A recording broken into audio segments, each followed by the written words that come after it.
Test, test. Ça sonne bien. Bien le bonjour, je suis Kenneth. Dites-moi, est-ce que vous connaissez Christopher Nolan? Bien sûr que vous le connaissez, c'est l'un des réalisateurs les plus connus de sa génération. Il a entre autres réalisé ça ou ça. Je suis pas original, je pense que ces films font partie de mes préférés. J'adore ses personnages au cœur de dilemmes tortueux, ses intrigues à la fois complexes mais accessibles, son esthétique neutre mais contrastée, comme si l'on était en permanence sous un soleil de plomb. Et j'aime beaucoup ses musiques. Bref, Nolan était au sommet du monde, il est parvenu à s'imposer comme étant LE réalisateur à suivre, et pourtant, en 2020, quelque chose est arrivé.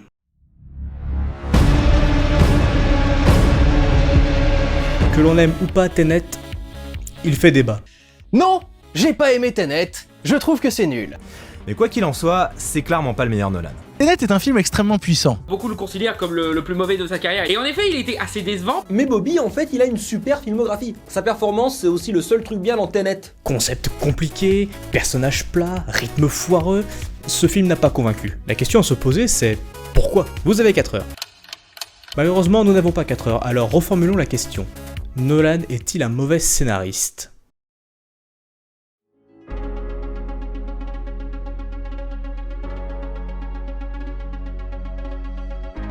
Tenet est un film de science-fiction et d'action réalisé par Christopher Nolan et sorti en 2020. Dans le reste de l'équipe, on peut également noter la présence de Jennifer Lame, monteuse des films oscarisés que sont Marriage Story, Manchester by the Sea et Hérédité, Hoyte van Hoytema, chef opérateur qui travaille avec Nolan depuis Interstellar et que l'on retrouve à la photo de Ad Astra et Spectre, ainsi que Nathan Crowley, chef déco de Nolan depuis Insomnia et qui a entre autres travaillé avec des réalisateurs comme Andrew Stanton, Damien Chazelle ou Michael Mann. Bref, Nolan sait s'entourer. On peut cela dit noter l'absence de Hans Zimmer, grand compositeur, qui a laissé sa place à Ludwig Göransson, qui s'est entre autres occupé de la BO de The Mandalorian et Book of Boba Fett. Ça partait bien. Mais deux choses sont venues étayer le succès de Tenet. Déjà la réception critique, qui n'a pas été tendre, mais aussi la pandémie. Pour un budget de 250 millions de dollars, le film n'a rapporté que 320 millions. Ce qui est 2 fois moins qu'Interstellar, qui avait pourtant un budget plus petit. D'ailleurs, la même analyse peut se faire avec Dunkerque. Et donc Tenet, c'est compliqué. C'est tellement compliqué que même moi, qui aime beaucoup ce film, je lui trouve plein de défauts. On va vite passer sur les qualités, hein. La photo est propre et homogène, malgré de nombreux décors très variés, le film parvient toujours à capter une sorte de neutralité très lourde dans son image. La déco s'en sort également très bien, en parvenant à capter certaines ambiances très facilement, l'aspect sophistiqué de l'opéra de Kiev, l'ambiance luxueuse, bondée et humide de Bombay, ou encore le style brutal, rugueux et soviétique de Stalks 12. Et le montage est parfaitement maîtrisé dans les scènes d'action, notamment lors de la course-poursuite à Tallinn, ou encore lors du combat entre les deux protagonistes dans l'aéroport d'Oslo. Et je pourrais continuer longtemps avec le travail de Jeffrey Kurland sur les costumes par exemple, qui parviennent à transmettre un certain style, une certaine personnalité aux personnages, pratiquement plus que leur dialogue. Je pourrais aussi relever le travail incroyable des cascadeurs qui sont parvenus à rendre crédible ce phénomène d'inversion. Non, franchement, ce film transpire le talent et le savoir-faire. Et j'aime beaucoup la musique. Bref, tout ça pour dire que si Tenet a des problèmes, ils ne viennent nulle part ailleurs que du script. Donc, de Christopher Nolan. C'est souvent le cas, de toute façon, quand un film est raté, c'est souvent la faute du réalisateur. Mais, pour prouver ma bonne foi, j'aimerais clarifier une chose. Non, Tenet n'est pas un film compliqué.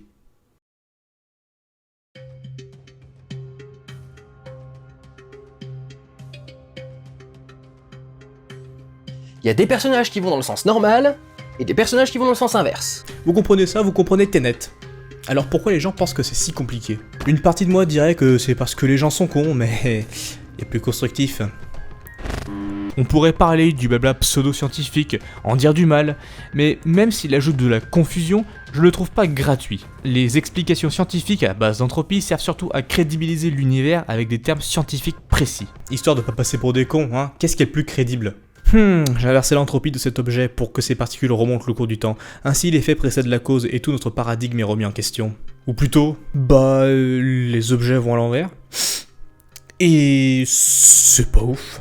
Après, j'avoue que je ne comprends pas trop comment le protagoniste récupère la balle en la lâchant. Je comprends l'idée, hein, c'est juste que je vois pas ce qui fait de différent par rapport à la première tentative. De toute façon, le film nous dit quelque chose qui sera très utile pour la suite. Don't try to understand it.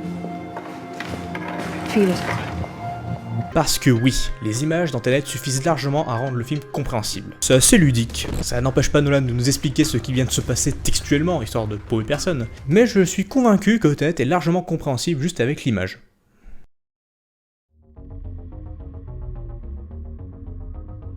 Le problème n'est pas le concept. Alors c'est le scénario? Je ne pense pas. Selon moi, le scénario se tient. Il est assez prévisible par moments, mais il marche. Il est sobre, il utilise des échos et des foreshadowing efficaces, certes un peu lourd dans leur symbolique, mais tout le film va dans ce sens, donc ça passe. Il se permet même de faire un peu de philosophie, notamment autour du déterminisme, entre autres avec les personnages de Neil et Sator, qui montrent cette vision du monde sous deux angles différents, l'un plus neutre et chaotique, et l'autre plus fataliste et égoïste. Ça c'est de la bonne caractérisation. Le problème, celui qui fait passer Tenet de chef-d'œuvre incroyable à petit film d'action sympathique, c'est la narration. Le scénario est une histoire, la narration c'est la façon dont on la raconte. Une phrase de Gaël Mars. On peut reprocher plusieurs choses à la narration d'un film. Dans le cas de Tenet, elle est beaucoup trop rapide. Vous savez combien il y a d'hélices dans ce film? Beaucoup trop. Entre le réveil du protagoniste, les 3 allers-retours à Bombay, Tallinn, Oslo, l'Italie, Londres, Stax 12, le film va trop loin, trop vite, trop souvent. Nolan le dit lui-même, il veut faire voyager le spectateur et les personnages. Mais c'est pas ça que je critique, c'est la façon dont il s'y prend. Ce film manque cruellement de transition et de temps de pause. Un plan sur un avion qui décolle ou atterrit pour montrer que l'on change de lieu, une discussion entre les personnages pour montrer ce qu'il y a entre les scènes d'action, ce genre de choses. Il y en a, mais ces moments de pause n'en sont pas vraiment. Quand ce n'est pas une scène d'action, Tenet n'est qu'exposition. Et vas-y que je te parle de mon mariage foireux, et vas-y que je te parle de déterminisme, et vas-y que je t'explique pourquoi je suis un méchant soviétique, mais qu'au fond de moi j'ai un cœur tendre en chocolat. Ces réflexions-là, je me les suis posées pendant le film. C'est pas normal.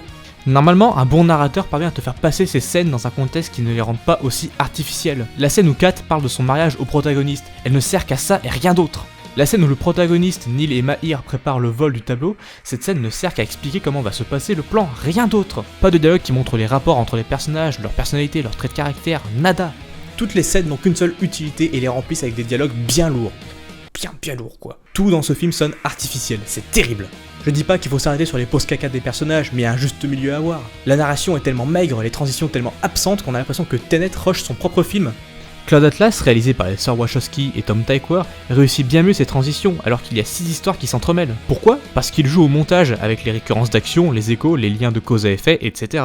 On pourrait penser que c'est la faute de la monteuse, mais ce genre de réflexion se fait en amont, lors du découpage par exemple. Là, elle avait juste pas assez de matière pour faire un travail propre. Toutes les scènes de dialogue dégueulent d'informations. Nolan a toujours été très verbeux, mais là c'est l'excès. Non seulement il te fait des embranchements franchement pas bienvenus au milieu de toute cette exposition, mais en plus les personnages vomissent leurs informations sans s'arrêter, et c'est pas aidé avec le montage ultra cut. Je dis pas qu'il faut 3 secondes de silence entre chaque réplique, mais voilà, il faut calmer le rythme. Nolan estime que dès qu'on nous dit un truc, on est censé le retenir pour le reste du film. Vous vous souvenez pourquoi le final se passe à Stax 12 pendant l'opéra de Kiev? Parce que dans une scène au début du film, Crosby dit au protagoniste que son équipe a détecté une onde de choc là-bas, pendant l'attentat de l'opéra, ce qui permet aux gentils de savoir où et quand intervenir. Alors, pourquoi pas, hein? Mais la scène de Crosby qui dit l'information la première fois, et la scène où le protagoniste répète l'information pour comprendre où il doit aller et quand il doit aller, il y a 2 heures de différence entre les deux scènes. Nolan espère qu'on retienne ça?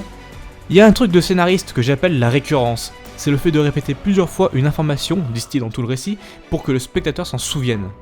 Le nombre varie selon les personnes, hein, mais entre 5 et 7 fois, c'est optimal. C'est en partie pour ça que les œuvres de fiction abusent de ce genre de dialogue. Personnellement, je pense qu'une seule image qui dévoile une information est largement suffisant. Par exemple, dans The Dark Knight, quand Batman utilise le système sonar de Lucius pour trouver le Joker, on sait immédiatement d'où il le sort, car Lucius nous l'avait déjà montré de façon évidente plus tôt dans le film. A l'inverse, quand l'officier Ramirez te dit que sa mère est malade et qu'on utilise cette info 2h30 plus tard, c'est un problème, parce que c'est une info d'un personnage tertiaire qui n'a jamais été répété depuis plusieurs heures. Tenet, c'est ça tout le temps. Pourquoi il faut aller à Stax 12 à la fin du film? Pourquoi il fallait échouer à tuer Sator? Toutes les scènes avec Priya en fait. Toutes ces scènes rendent le film beaucoup plus compliqué qu'il ne devrait l'être. C'est pour ça que les gens pensent qu'il est compliqué. Il ne l'est pas, il est juste noyé sous un torrent d'informations. Et ça c'est franchement dommage parce que visuellement, avec le famoso show don't tell, le film passe très bien. Genre le soldat mystérieux qui sauve le protagoniste à plusieurs reprises. Lui, on l'identifie à sa lanière colorée que l'on retrouve à la fin sur le sac à dos de Neil. Avec quelques plans, tu comprends qui est Neil, tout ce qu'il a fait et pourquoi son destin est funeste. Et ça c'est excellent. À croire que Nolan est meilleur réalisateur que scénariste. Mais ouais, le manque de récurrence, couplé à une narration trop dense en informations et un montage trop rapide, tout ça rend le film confus et lourd. Dans son envie de faire le film le plus direct et efficace possible, Nolan oublie de faire des pauses, de développer ses personnages et de faire ressentir plus d'émotions. Il y a clairement un manque de ce côté-là.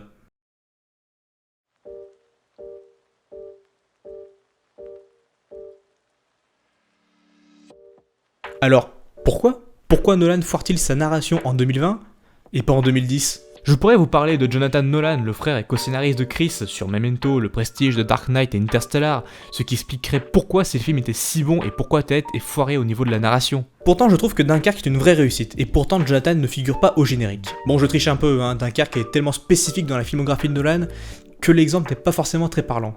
Du coup je vais plutôt prendre comme exemple Inception. Inception est un film de science-fiction à concept avec sous-genre de film d'action. Si vous voyez des similarités, c'est normal. Nolan lui-même disait que si Inception est un film de science-fiction à concept avec un film de casse, on va dire, Tenet serait plus ou moins pareil, sauf qu'on aurait un film d'espionnage. Tous les deux ont donc des genres très proches, ainsi qu'une réputation très nolanienne, à savoir celle d'un film d'action froid et direct accompagné par un concept faussement complexe. Alors pourquoi Inception est considéré comme un grand film et pas Tenet? Pourtant dans Inception il y a aussi beaucoup de personnages. On peut même retrouver des archétypes de personnages entre les deux films. Le protagoniste serait un mélange entre Ariane et Arthur.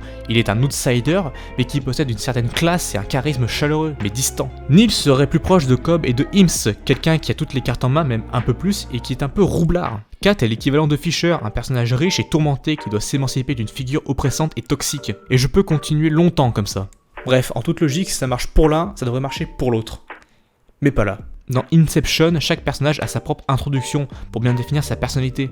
Arthur est pragmatique, Hims est audacieux, Youssouf est sceptique et individualiste, Ariane est créative, et y a pas ça dans Tenet. Pas aussi bien fait en tout cas. Le protagoniste n'a pas vraiment de scène d'introduction qui définit sa personnalité. Il agit comme un agent de la CIA, il n'hésite pas à se sacrifier pour protéger ses hommes ou des innocents. Bref, c'est un gentil. Kat nous explicite clairement sa backstory dans un dialogue bien lourd. Sator est méchant parce que soviétique et plutonium, et les autres personnages vont se faire foutre. Le seul qui s'en sort à peu près, c'est Neil. Il apparaît comme plus décomplexé et chaotique que le protagoniste tout en sachant plus, et son côté mystérieux est justifié tout au long du film. Neil est le meilleur personnage du film, ça n'aura échappé à personne. Je dis pas qu'ils ont pas de personnalité parce que c'est pas le cas, mais ils sont largement mieux traités dans Inception. Par exemple, un des traits de personnalité du protagoniste, c'est son assurance et sa tendance à provoquer. Pour nous montrer ça, Nolan nous le fait se battre contre des hommes à Sator. Il balance sa punchline et c'est tout. Ce que j'essaye de dire, c'est que ça sonne hyper artificiel. Hey Chris, comment tu rends ton personnage cool? Punchline. Dans Inception, pour montrer qu'Hims est quelqu'un d'audacieux et rusé, on nous met en scène tout un dialogue où il dit qu'il croit en l'inception, contrairement à tous les autres personnages. Il clash ouvertement Arthur pour montrer son rapport avec lui, et sa ruse est montrée lorsqu'il berne l'un des poursuivants de Cobb. Voilà comment tu caractérises un personnage. En vrai, toutes les scènes où Cobb forme son équipe sont assez proches des scènes d'exposition dans Tenet. Mais la différence c'est que dans Inception, on croit en leur existence qu'ils ont eu à passer avant le film. On croit en leurs discussions, leurs relations, leur personnalité, leurs traits de caractère. Là où dans Tenet, ils ne sont qu'une fonction au sein de l'intrigue. Le concept aussi est mieux traité dans Inception. Ce film nous montre l'extraction, sans préambule, du pur show don't tell, qui attise la curiosité du spectateur. Puis il nous montre une nouvelle scène de rêve en mettant des mots sur des termes spécifiques, des choses que l'on voit. La récurrence est renforcée par le fait que l'on voit ce que l'on nous dit, et ainsi toute la seconde moitié du film est plus compréhensible, là où Tenet explique lourdement dans un premier temps et montre dans un second. C'est clairement voulu par Nolan ces structures puzzle, mais ça rajoute à la lourdeur générale du film. Et la grosse différence, c'est le protagoniste. Je parle du protagoniste en tant qu'archétype, hein, pas du protagoniste de Tenet. Enfin si, parce que le protagoniste de Tenet est aussi le protagoniste de Tenet. Mais dans mes comparaisons, je n'ai pas fait d'analogie entre Cobb et le protagoniste, parce que ce dernier a tellement peu de background que la comparaison n'est pas pertinente. Le personnage de Cobb est au centre du récit, toute l'histoire d'Inception est provoquée par son objectif personnel, à savoir retrouver ses enfants. Et le principal obstacle à l'accomplissement de cet objectif, c'est Mal, qui est issu de la psyché de Cobb. En d'autres termes, l'intrigue et les péripéties d'Inception sont profondément liées à son personnage principal. C'est la base, ça. Concernant Tenet, le protagoniste est le personnage principal parce que c'est son boulot. Sauver le monde est un objectif très impersonnel. Fatalement, le protagoniste aurait pu être remplacé par n'importe qui d'autre. Il a beau dire le contraire à Priya, qu'il est le seul à pouvoir accomplir ce boulot, ce n'est vrai que parce qu'il est compétent. Il le fait parce que quelqu'un doit le faire. Et ça aurait pu être intéressant de mettre l'emphase sur ce personnage tellement sacrificiel qu'il en oublie sa propre personnalité pour le bien commun, mais ce n'est jamais mis en avant. It's all part of the plan. J'ai l'impression de voir une sorte de critique du héros aux mille visages. Peu importe qui est le protagoniste, tant qu'il y en ait un. Ce n'est pas anodin que Nolan l'ait appelé le protagoniste, c'est clairement voulu. Bon après, entre commentaires méta et pareilles écritures, je voulais choisir. À la limite, dans une histoire aussi déterministe que Tenet, on peut imaginer que le fait que son nom soit littéralement un rôle fasse partie d'un plan méta de Nolan. L'univers de Tenet est écrit à l'avance, nous avons tous un rôle prédéfini, donc toi tu seras le personnage principal, le protagoniste. C'est un sous-texte, à voir si vous trouvez ça pertinent. Personnellement, je trouve ça cohérent parce que tout dans le film mène à ça, mais je trouve que ce sous-texte pèse très léger comparé à tous les défauts que j'ai énoncés. Mais le fait est que c'est là, on ne peut pas l'ignorer, c'est en sous-texte. Et plus j'y pense, plus j'ai l'impression que les défauts que j'ai énoncés étaient clairement voulus par Nolan. Du guillemets, sur voulu. La première fois que j'ai vu Tenet au cinéma, je me suis dit, c'est le plus nolanien des films de Nolan. Esthétique contrastée et neutre, petits personnages au cœur d'une histoire trop lourde pour eux, costumes stylés, réalisation sobre et fonctionnelle, plus de SFX que de VFX, de gros véhicules qui détruisent tout, bref. Bizarrement, dans toutes les gimmicks que j'ai énoncées, il n'y en a pas une qui concerne le développement des personnages. Pour mettre absolument tout ce qu'il kiffe, il est obligé de les sacrifier. L'intrigue de Tenet est à l'image de sa photo, son décor, son montage et même de son personnage principal. Froide, neutre, directe et sans fioriture. Tenet est un film d'action amputé de toute scène superflue. Comprenez les scènes de développement de personnages. Pas très important quoi. Ce qui est nécessaire dans un film d'action, ce sont les scènes d'action, et les scènes d'exposition qui mènent à ces scènes d'action. De ce point de vue-là, Tenet est une réussite. Mais voilà, c'est dommage.